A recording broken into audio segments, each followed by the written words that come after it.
안녕하세요. 5월 25일 월요일 하나씩 말씀 묵상 시간입니다. 오늘도 함께 하시는 예수님을 기억하며 영생을 소유한 기쁨으로 넉넉히 이겨내는 하루가 되기를 기도합니다. 오늘 우리에게 주시는 말씀은 시편 22편 22절에서 31절까지 말씀입니다. 우승은 진수영 집사님과 우지윤 학생이 말씀을 읽어주시겠습니다. 내가 주의 이름을 형제에게 선포하고 회중 가운데서 주를 찬송하리이다. 여호와를 두려워하는 너희여, 그를 찬송할지어다. 야곱의 모든 자손이여, 그에게 영광을 돌릴지어다. 너희 이스라엘 모든 자손이여, 그를 경외할지어다. 그는 곤고한 자의 곤고를 멸시하거나 싫어하지 아니하시며 그의 얼굴을 그에게서 숨기지 아니하시고 그가 울부짖을 때에 들으셨도다. 큰 회중 가운데서 나의 찬송은 주께로부터 온 것이니 주를 경외하는 자 앞에서 나의 서원을 갚으리이다. 겸손한 자는 먹고 배부를 것이며 여호와를 찾는 자는 그를 찬송할 것이라. 너희 마음은 영원히 살지어다. 땅의 모든 끝이 여호와를 기억하고 돌아오며 모든 나라의 모든 족속이 주의 앞에 예배하리니. 나라는 여호와의 것이요 여호와는 모든 나라의 주제심이로다. 세상의 모든 풍성한 자가 먹고 경배할 것이요 진토 속으로 내려가는 자 곧 자기 영혼을 살리지 못할 자도 다 그 앞에 절하리로다. 후손이 그를 섬길 것이요 대대에 주를 전할 것이며 와서 그의 공의를 태어날 백성에게 전하며 주께서 이를 행하셨다 할 것이로다. 아멘.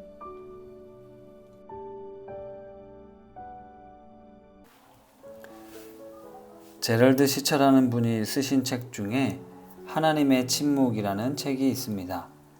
그 책 내용 중에 보면 절박한 심정으로라는 단원이 있는데요. 그 내용 중에 일부를 잠시 읽어드리겠습니다.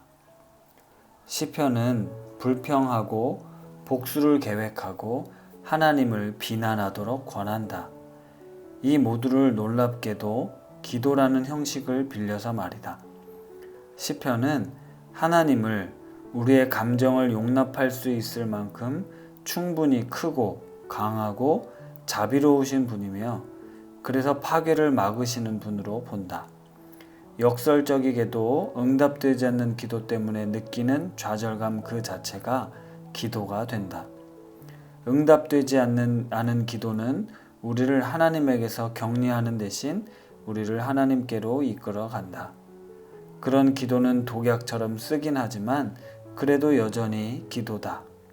비록 분노하며 거칠게 하는 기도라 할지라도 기도하지 않는 것보다 낫다. 그런 기도가 아무리 불경해 보여도 그래도 여전히 기도는 기도다.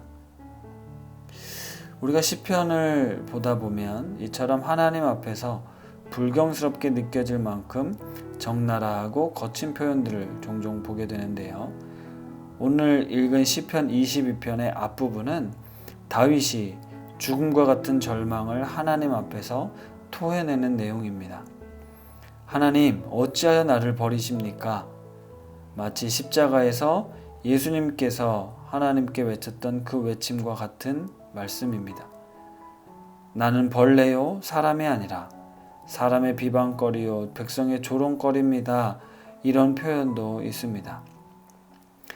어떻게 하나님이 나를 버리시고 이렇게 고통 가운데 두시는지 절망하며 부르짖는 기도가 앞부분이었다면 이제부터 나오는 22절부터는 담대하게 하나님을 찬양하기 시작합니다.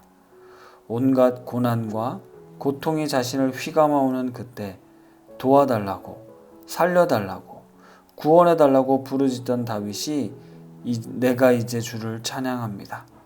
너희도 나와 같이 하나님을 찬양하자. 모든 백성들아 하나님을 찬양하며 영광을 돌리자. 이렇게 고백하고 있습니다. 하나님께서 내 간절한 부르짖음을 결코 멸시하거나 무시하지 않으실 거다. 반드시 갚아주시고 회복시킬 것이다. 이렇게 담대한 믿음으로 선포하고 있습니다. 사도행전에 보면 바울과 실라가 복음을 전하다 억울하게 옥살이하는 장면이 나오는데요. 그 고통과 아픔의 순간에 감옥에서 하나님을 찬양하는 기가 막힌 장면이 나옵니다. 죄를 짓고 범죄함으로 마땅한 대가를 치르는 것이 아니라 억울하게 갇힌 감옥에서 불평하고 원망하고 따지는 것이 아니라 그럼에도 불구하고 나의 주, 나의 하나님께 찬양을 드리고 있습니다. 이 놀라운 믿음의 행동을 우리도 본받기 원합니다. 제가 주일 설교 중에 동백꽃 필 무렵이라는 드라마 이야기를 몇 차례 했었는데요. 이런 내용이 나오더라고요. 동백이가 자기 팔자에 대해서 늘 한탄하며 한숨 씻고 있는 그때, 이 팔자 사나운 여자 옆에 있으면 당신도 옮게 된다라고 용식이에게 이야기를 하는데요. 그 이야기를 들은 용식이가 이렇게 이야기합니다. 내 팔자가 완전 상팔자인데 내 좋은 팔자를 당신에게 흘려보내줄 거다. 당신의 팔자를 다 덮어줄 거다. 이런 고백을 하는 것을 들었습니다. 거룩은 능력입니다. 하나님을 믿는 믿음은 우리에게 능력이 되죠. 비록 문제가 있고 아픔이 있고 고통이 있고 고난이 있지만 우리는 하나님을 믿기에 하나님이 계시기에 담대하게 용기 있게 맞서 싸울 수 있고 오히려 찬양하며 기뻐할 수 있습니다. 하나님께서 내 인생을 책임져 주실 것을 알기에 두려움과 불안과 염려를 다 내려놓습니다. 믿는 그리스도인들이 고난과 역경을 딛고 오히려 더 감사하고 즐거워하고 행복하게 산다면 그 모습을 보고 주변에서 힘들고 괴로워하던 이들이 위로를 받게 되고 힘을 얻게 될 것입니다. 여러 가지로 힘든 이때 우리 믿는 그리스도인들이 어려움과 두려움 앞에서 하나님께 감사와 찬양을 올려드림으로 모든 만물의 통치자이시며 주인이신 하나님께 영광을 올려드리는 삶을 살게 되기를 기도합니다. 말씀을 생각하며 함께 기도하겠습니다. 우리는 하나님의 약속을 믿으며 사는 사람들입니다.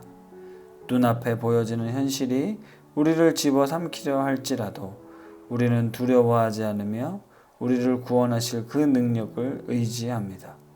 때로 하나님께서 침묵하시는 듯하여 속상할지라도 우리를 외면치 않으시는 주님을 바라보며 내일을 소망하는 삶을 살게 하옵소서. 이렇게 함께 기도하겠습니다.